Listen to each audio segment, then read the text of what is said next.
내년 총선을 앞두고 벌써부터 과열 혼탁 선거에 대한 우려가 높습니다. 선거까지 석 달 넘게 남았지만 선거법 위반 행위가 잇따라 적발되고 있습니다. 성추행 교사가 솜방망이 처벌을 받은 덕분에 다시 학생들 앞에 설 수 있게 됐습니다. 피해 학생의 학부모가 납득하기 어렵다며 검찰에 고소장을 냈습니다. 우여곡절 끝에 올해 말 공식 개관한 국립아시아 문화전당에 대한 기대와 우려가 교차하고 있습니다. 유니버시아드 대회는 메르스 위기를 극복하고 성공적으로 치러졌다는 안팎의 평가를 받았습니다. 해넘이와 해맞이 축제가 전남 지역 곳곳에서 펼쳐집니다. 올해는 날씨가 좋아 대부분의 지역에서 첫 해가 뜨는 장관을 지켜볼 수 있습니다. 여러분 안녕하십니까? 총선이 100여일 앞으로 다가왔지만 선거구가 아직도 짜이지 않은 데다가 야권이 여러 갈래로 나뉘면서 입지자들이 혼돈 속에 빠져 있습니다. 이럴 때 기댈 곳이라고는 유권자밖에 없다는 불안 심리 때문일까요?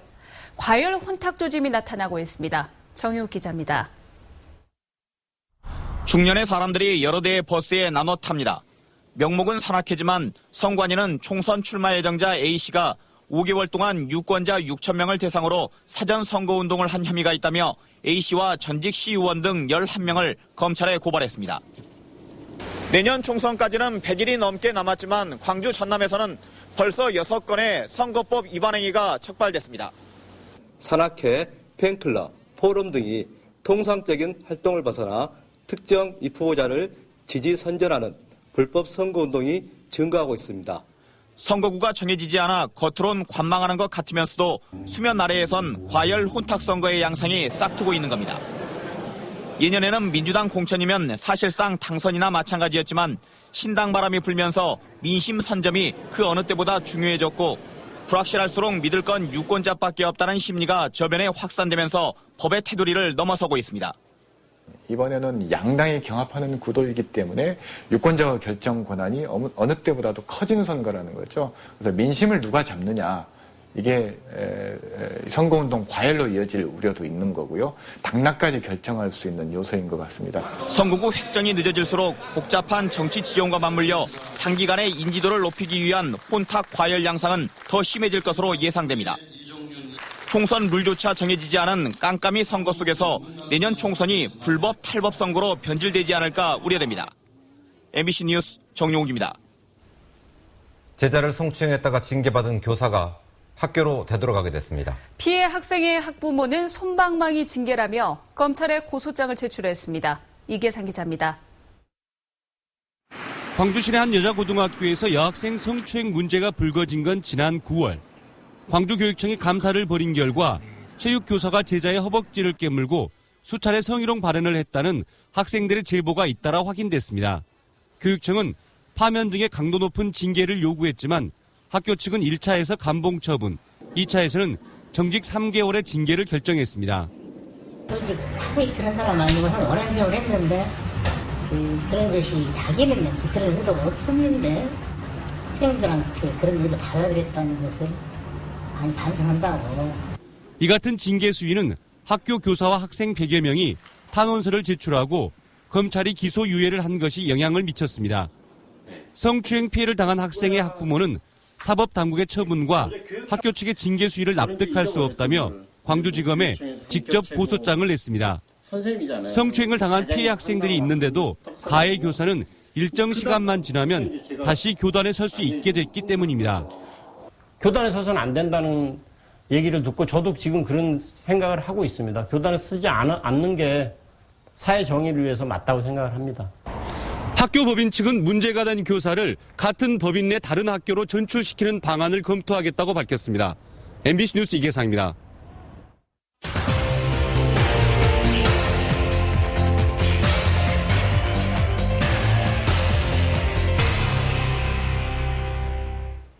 국립아시아문화전당 개관은 올해 광주의 빅뉴스였습니다. 덩치가 큰 만큼 기대도 크지만 걱정 또한 있습니다. 오늘은 문화전당으로 갑니다. 김민정 기자, 전당이 넓은 걸로 아는데 지금 서 있는 곳은 어디죠? 네, 바로 제 뒤로 마치 도서관처럼 많은 책들이 있는 걸 보실 수가 있을 겁니다. 제가 지금 서 있는 이곳은 예술이나 문화 관련 서적을 시민들이 자유롭게 읽을 수 있는 문화정보원인데요. 문화전당은 이런 정보 수집을 맡고 있는 공간뿐 아니라 과학 기술을 활용한 예술을 하는 공간, 또 연극이나 공연을 하는 공간, 또 어린이들을 위한 공간으로 크게 나뉘어 있습니다. 현재로서는 바로 이곳이 아시아에서 가장 큰 복합 문화시설이고요. 전체적으로는 연극, 전시, 공연, 그리고 예술품을 직접 만드는 공간을 지향합니다. 네, 건물이나 구성은 알겠는데요. 이 내용물은 잘 채워져 있나요? 네, 사실 공식 개관 전부터 콘텐츠 준비가 제대로 되지 않았다라는 우려가 굉장히 많이 나왔습니다. 그래도 일단 공개된 것들을 보면 국제적인 스타 혹은 거장이라고 부를 수 있는 작가들이 꽤 많이 참여를 했고요. 실제로 지금까지 광주에서 또 한국에서 볼 수 없었던 공연이나 수준 높은 미디어 아트 전시 등을 이곳 광주에서 볼 수 있게 된 측면이 있습니다. 특히 유명 영화 감독인 차이밍 량이나 아피차퐁 등의 무대 도전, 특히 20세기 최고의 공연이라는 해변의 아인슈타인을 광주에서 볼 수 있었던 건 사실 꽤 큰 변화이자 성과였습니다. 네, 전당이 공식 개관한 지 이제 한 달 남짓 지났죠. 평가는 어떻습니까? 네, 문화전당은 부족한 인력과 조직난 등의 이유 때문에 콘텐츠를 제대로 준비를 하지 못했었습니다. 그래서 개관 직전까지 우왕좌왕하느라 홍보를 제대로 못한 측면이 있는 게 분명한 사실입니다. 그래도 첫 성적은 그다지 나쁘진 않은데요. 수도권 예술계에서는 거장들의 작품을 보기 위해 광주로 내려오는 움직임도 있었고 공식 개관 이후 한 달 동안 약 6, 7만 명 정도가 전당을 찾은 것으로 파악되고 있습니다. 그다지 점수가 나쁘진 않은 겁니다. 그러나 상대적으로 지역민들의 호응이 뜨겁지 않아 보이는데요. 이건 큰 문제입니다. 광주 지역 문화소비 패턴이 손쉽게 접할 수 있는 영화 정도로 한정이 돼 있다라는 한계도 분명히 있는 것 같습니다.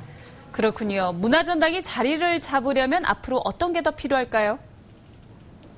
네, 문화전당은 일단 수도권과 상당히 거리가 멉니다. 그래서 바로 가까운 이 지역에서의 성공이 문화전당 성공의 초석이 될 수 있습니다. 일단 내 집 앞에 멋진 문화시설이 생겼으니 한 번쯤 찾아가 보자라는 광주 지역민들의 관심도 분명히 중요할 거고요. 그리고 낯선 현대예술로 어떻게 관객들에게 다가갈지 전당에 고민하는 모습도 필요해 보입니다. 무엇보다 이제 공식 개관도 끝났으니 조직을 빠른 시일 내에 재정비하고 그동안 쌓인 노하우를 활용해 좋은 콘텐츠를 만들어내는 게 성공으로 가는 첫 발이 될 수 있습니다. 지금까지 국립아시아문화전당에서 MBC 뉴스 김민정입니다. 광주 하계 유니버시아드는 광주가 처음으로 치러낸 국제종합 스포츠 대회입니다. 걱정이 많았습니다만 결과는 여러모로 성공적이었습니다. 김철원 기자입니다. 흔히들 스포츠를 각본 없는 드라마라고 하죠. 그런데 올해 광주에서 치러진 유니버시아드 대회에서는 이 말에 딱 맞는 그야말로 각본 없는 드라마가 연출됐습니다. 안 그래도 흥행이 잘 될까 하는 걱정이 있었는데 엎친 데 덮친 격으로 메르스까지 터지는 바람에 대회 직전까지만 해도 전망은 암울했습니다. 하지만 12일의 열전을 거치면서 이런 걱정은 반전 드라마로 바뀝니다. 수만 명의 외국인, 외지인들이 광주를 드나들었는데도 메르스를 완벽히 막아냈고 국제 행사를 치르면 빚만 남는다는 선입견도 깨버렸습니다. 인천 아시안게임 경우 43개국이고 우리는 143개국이 왔거든요. 우리가 규모가 4배 많은데 거기는 2조 5천억을 들였습니다. 우리는 규모가 4배 큰데도 약 6천억 정도 가지고 대회를 치러낸 것이거든요. 경기장마다 관객이 몰렸고 허정동 선수촌 일대는 날마다 불야성이었습니다. 시민들은 누구랄 것 없이 앞장서 광주를 찾은 손님들을 정성껏 맞았고 이는 국제도시로서의 광주의 위상을 한껏 높였습니다. They eager to help. Well, not all of them speak English, and unfortunately I don't speak Korean.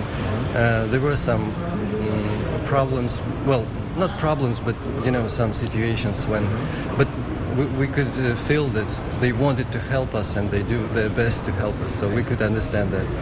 광주시는 이런 자신감을 바탕으로 2019년 세계 수영 선수권 대회를 준비하고 있습니다. 수영 대회의 경우 공문서 위조 사건이 불거진 바 있고 정부가 예산 지원에 소극적이라는 각종 불안 요인들이 잠재되어 있는 실정입니다. 하지만 유대회 성공 개최라는 경험이 있는 만큼 광주 시민들에게는 4년 뒤에 있을 또 하나의 국제 스포츠 대회도 잘 치러낼 수 있다는 자신감의 무기가 있습니다. MBC 뉴스 김철원입니다. 며칠 전 여수의 한 시골 마을에서 60대 여성이 숨진 채 발견됐습니다. 이웃집 여성이 유력한 살해 용의자로 지목됐는데 사건이 미궁에 빠질 수도 있습니다. 권남기 기자입니다. 여수의 한 한적한 마을. 지난 26일 이 마을에 살던 64살 정모 씨가 자신의 밭 옆에 있는 배수로에서 숨진 채 발견됐습니다. 당시 정 씨의 시신은 비닐과 비료포대, 버려진 농산물 등으로 덮여 있었습니다. 당시 피해자가 발견된 장소입니다. 주변 돌들부터 배수로까지 아직 핏자국이 선명합니다. 정 씨가 살해된 것으로 보고 수사를 계속하던 경찰은 바로 옆집에 사는 66살 오모 씨를 유력한 살해 용의자로 지목했습니다. 오 씨의 집을 압수수색하던 과정에서 지방과 옷가지 등의 혈흔이 발견됐는데 국립과학수사연구원의 검사 결과 일부에서 정 씨의 DNA가 검출됐습니다. 하지만 용의자 오 씨는 이미 숨진 상태. 배수로에서 숨진 채 발견된 정 씨의 사망 추정 시각은 지난 23일 오후인데 오 씨는 하루 정도 지난 24일 저녁 11시쯤 스스로 목을 매 숨진 채 발견됐습니다. 아직 범행 도구나 동기도 명확하지 않고 사건이 벌어진 23일과 24일의 행적이 의문에 쌓여 있습니다. 같이 그래도 20년을 넘게 했는데 좀 이해 안 가는 부분이 많습니다. 경찰은 주변 CCTV를 확보하는 등 그동안의 행적을 파악하기 위해 수사력을 집중하고 있다고 밝혔습니다. MBC 뉴스 권남기입니다. 더불어민주당 광주시당이 광주시청 광장에서 규탄대회를 열고 박근혜 정부와 윤병세 외교부 장관에게 만국적 한일 외교장관 합의에 대해서 석고대지하고 합의안을 파기하라고 촉구했습니다. 더민주 광주시당은 이 자리에서 법적 책임 인정과 배상, 책임자 처벌 문제가 빠진 이번 합의는 위안부 할머니를 2번 죽이는 굴욕적인 외교로서 원천 무효라면서 이같이 밝혔습니다. 새해 첫날 해맞이 가시려고 계획하신 분들이 있으실 텐데요. 대부분의 해맞이 명소에서 해 뜨는 모습을 볼 수 있을 거라고 합니다. 김우수 기상캐스터입니다. 을미년 올 한 해 마지막 태양은 광주 전남 지역에서 오후 5시 30분을 전후에 모두 저뭅니다. 우리나라에서 해가 가장 늦게 지는 곳, 전남 서남해안을 찾으면 다도의 섬과 바다를 온통 붉게 물들이는 장관을 함께 볼 수 있습니다. 해남과 진도군 등에서는 농악놀이, 촛불 의식과 같은 다양한 프로그램을 준비해놓고 해넘이 해맞이객들을 맞이합니다. 2015년 마지막 해넘이는 충청 이남 서해안과 제주도를 제외한 전국에서 구름 사이로 볼 수 있을 것으로 전망됩니다. 새 소망과 새 희망을 깨워내는 새해 첫날 아침의 일출. 올해는 날씨까지 좋아 대부분 지역에서 첫 해가 뜨는 장관을 지켜볼 수 있습니다. 여수 오동도와 향일암, 고흥 남열 해수욕장, 장흥 정남진 전망대, 완도군 완도타워 등 어느 해맞이 명소를 찾아도 풍성한 볼거리의 해맞이 행사를 즐길 수 있습니다. 해돋이 시각은 여수가 오전 7시 37분으로 가장 빠르고 광주 7시 41분, 목포 7시 42분 등의 순으로 새해 희망찬 첫 해가 떠오릅니다. MBC 뉴스 김은수입니다. 한동현 신임 광주지방국세청장은 지역 경제가 활력을 되찾고 서민 생활에 보탬이 되도록 세정을 펼칠 것이라고 밝혔습니다. 한동현 청장은 내년도 세정 여건이 우호적이지 않아 힘든 현실에 직면해 있다며 대기업과 대자산가의 변칙적인 탈세에 대해서는 엄정하게 대응하는 한편 서민과 소상공인 등 경제적 취약계층을 위해서는 세정 지원을 한층 강화할 것이라고 말했습니다. 화순 전남대학교 병원 신임 원장에 김영준 병원장이 취임했습니다. 김영준 병원장은 취임사에서 환자와 병원 직원과의 소통을 강화하는 경영과 지역사회와 더불어 발전해가는 상생 경영을 다짐했습니다.